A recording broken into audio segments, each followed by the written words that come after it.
Zelda and Link in the Legend of Zelda live-action movie. So let's talk casting, everything we know including release date, and the biggest questions surrounding the storyline so far, plus a look at some special footage of Link in live-action form. I'm Kayla, and this is your Daily Fix. Let's jump in.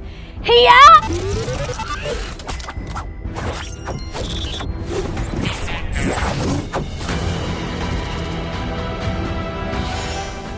Nintendo has finally confirmed the lead actors for the live-action Legend of Zelda movie. Nintendo has chosen to go with fairly unknown actors, which is honestly pretty exciting. Zelda will be played not by the previously rumored Hunter Schafer, but by Beau Braggerson, a 21-year-old British actor who's previously appeared on the Netflix fantasy adventure series Renegade Nell and the BBC crime drama adaptation The Jetty.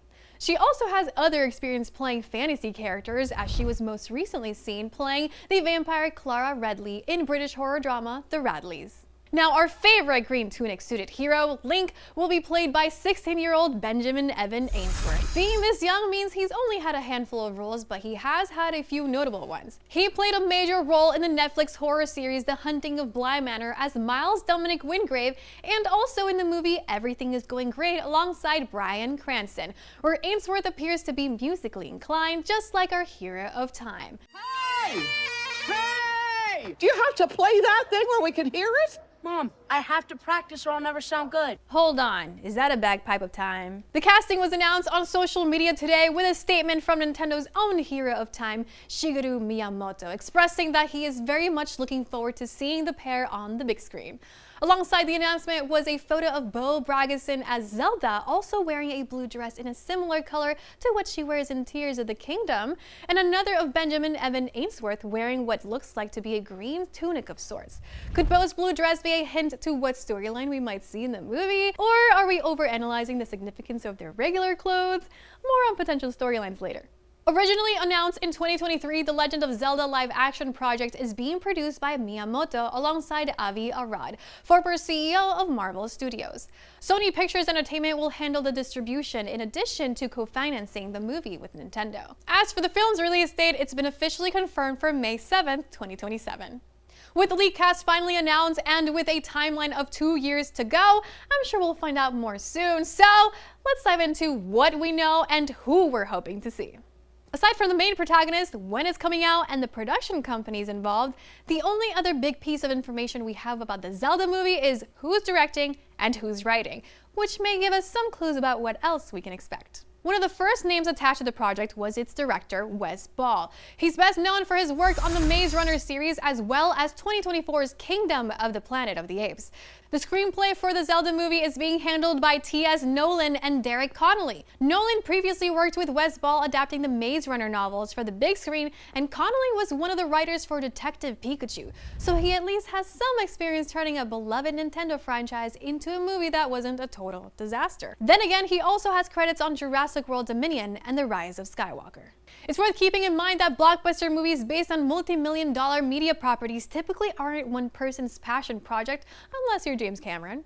So, not to diminish the talents of the director and writers currently involved with the Zelda movie, but it's safe to assume that one factor that helped them land the job was how cooperative they've been when working with major studios in the past. The Legend of Zelda is one of the most iconic video game franchises in history, and you can bet that Nintendo will be closely scrutinizing how it's being reinterpreted in live action. After all, the company learned the hard way what happens when it lets some Hollywood hotshots get creative with the source material. See you later, alligator!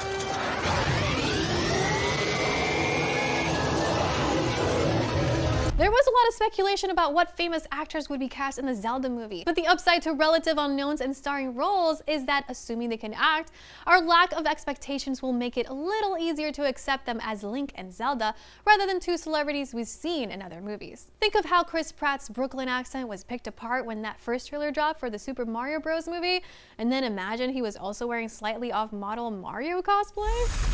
It's worth pointing out we don't actually know for sure if Link will even talk in this movie. It's definitely possible for a non-verbal character to make a compelling hero under the right circumstances. Look at WALL-E, Silent Bob, Mr. Bean, R2-D2, Wile E. Coyote, Wallace's dog Gromit, and Charlie Chaplin, and, well, the entire era of silent film. So, the hero of time is being played by a lesser-known actor who may or may not have any lines. It's safe to assume that a production of this size will have at least some star power involved, doing a bit of scenery chewing to move the plot along. But what character would benefit the most from it, and who do you cast in that role? Well, the obvious answer is the big bad Ganon or Ganondorf or Calamity Ganon or whatever he's going by here. And really, the possibilities are pretty endless. But there are a few names that keep coming up in fan discussions.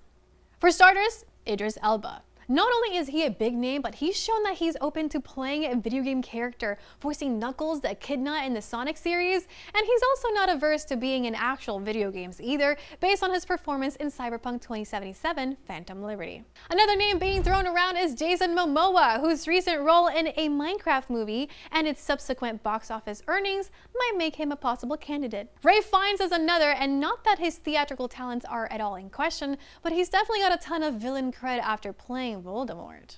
Ron Perlman's name has also popped up, and while his gravelly voice might make him better suited for a Goron than a Gerudo, he's also got the chops to play a great bad guy.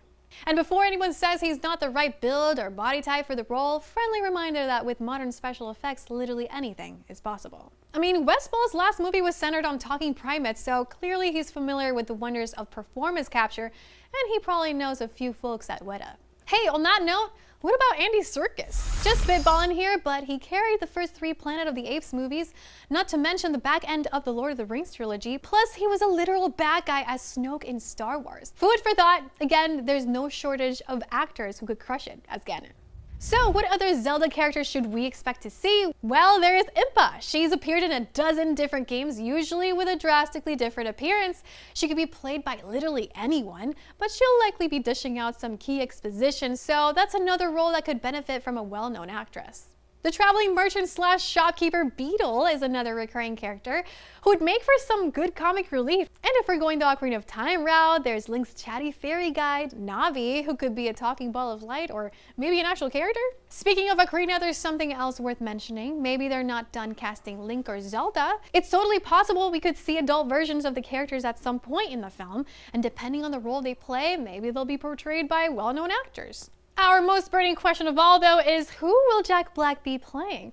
I'm half kidding, he isn't officially involved with the Zelda movie, and there's really no reason to assume that he will be, but it's also extremely possible. Between Mario and Minecraft, he starred in the 2 highest grossing video game adaptations, plus the video game-inspired Jumanji series and Borderlands, which is also technically a movie.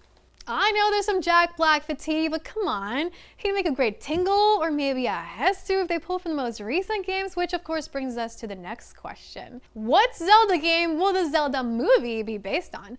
Let's dig into that in a second, because now's a great time to score some incredible games through Humble. Live now through August 5th, grab Warhammer 40k Rogue Trader, Daemon X Machina, Death's Door, Cat Quest 3, and more. Whether you're building your backlog or discovering something new, it's the perfect time to pick up these fan favorites. Plus, every purchase supports a good cause. This month, your Humble Choice membership supports Covenant House. Get a curated mix of PC games every month, all for just $14.99 a month. Skip a month or cancel anytime, and know that 5% of your membership goes to charity. So, we've taken a look at the confirmed and possible cast of the live-action Zelda movie. Now let's see what storylines the filmmakers can adapt or take inspirations from. But first, let's quickly recap the canonical origins of Hyrule, the tale that all the different Zelda storylines branch out from.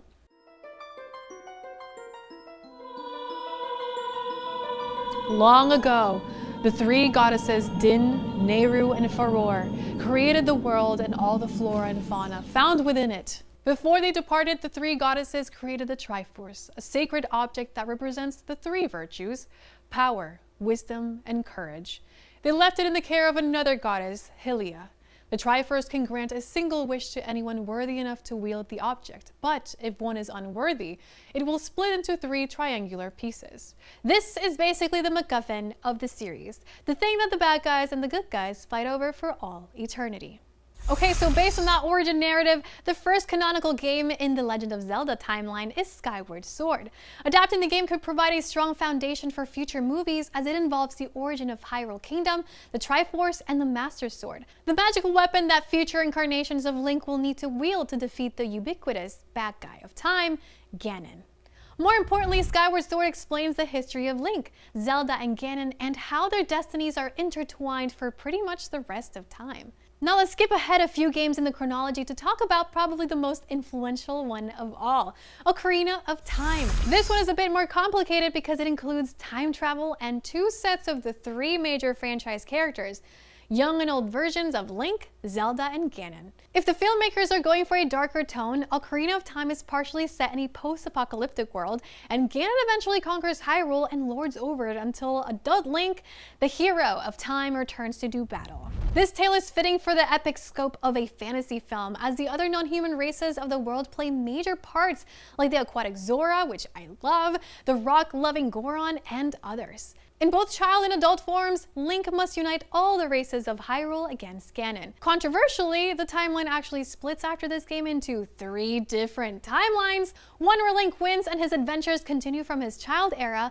another where adult Link's legends continue on for hundreds of years after, and a third one where Ganon wins and Hyrule falls into decline. But this isn't a video about the Zelda timeline, so we're not going to dive too far into all those games. So let's go to the most recent console games, Breath of the Wild and Tears of the Kingdom. Nintendo hasn't officially placed those games in the Zelda timeline, but it's generally acknowledged by fans to be the most recent in the series chronologically. Some theories suggest that the 3 timeline split of the story after Ocarina converges in Breath of the Wild. So based on that, these games wouldn't be the best to adapt as the first in a series of films, but they do have their own fairly unique backstory. It involves Ganon and the imprisoning war to contain him, and a version of the generational curse placed on Link, Zelda, and Ganon. Taken on its own, that could be a solid enough foundation for its own set of films. I mean, there's robots with friggin' lasers, giant mechs, talking bird people, talking fish people, and Koroks everywhere.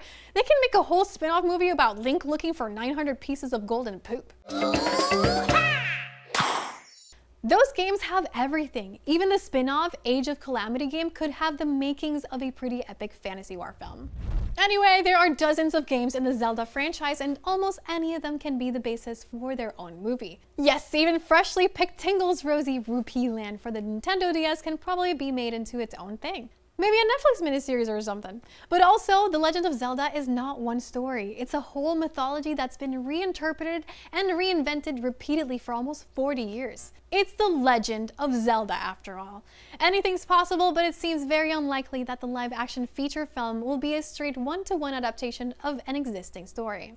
I know you all out there have your own ideas for a Zelda movie, so what would you like to see adapted into a major motion picture event? Let me know in the comments. Personally, as long as I see Talon napping behind Hyrule Castle, hopefully Link doesn't forget to bring a Kuko this time, and Link trying to sneak through the back of the castle, I'm happy. And that's it for today's daily Hold on, the footage. Oh, yeah. I wasn't gonna forget about the special look at the live action footage. No. Hey, can you guys just play the thing?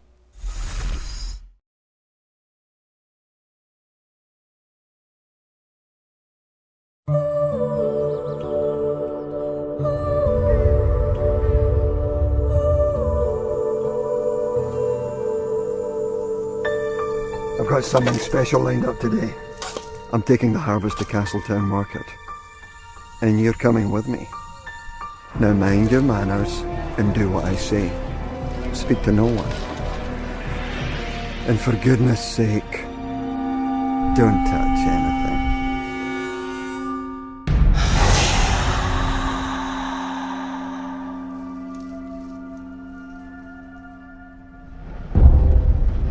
I've been waiting for you, Link.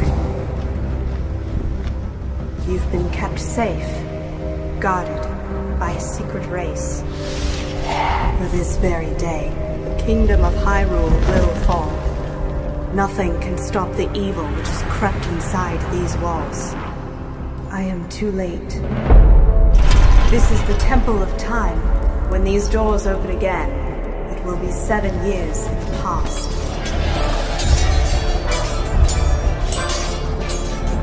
Find me again.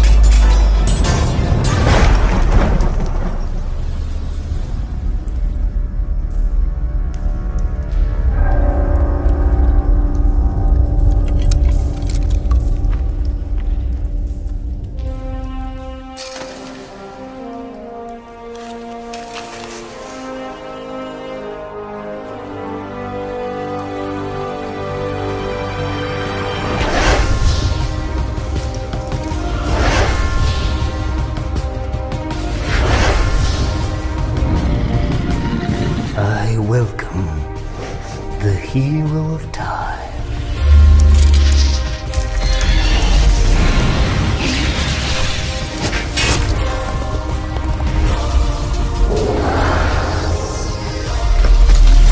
Hero of time! Face me!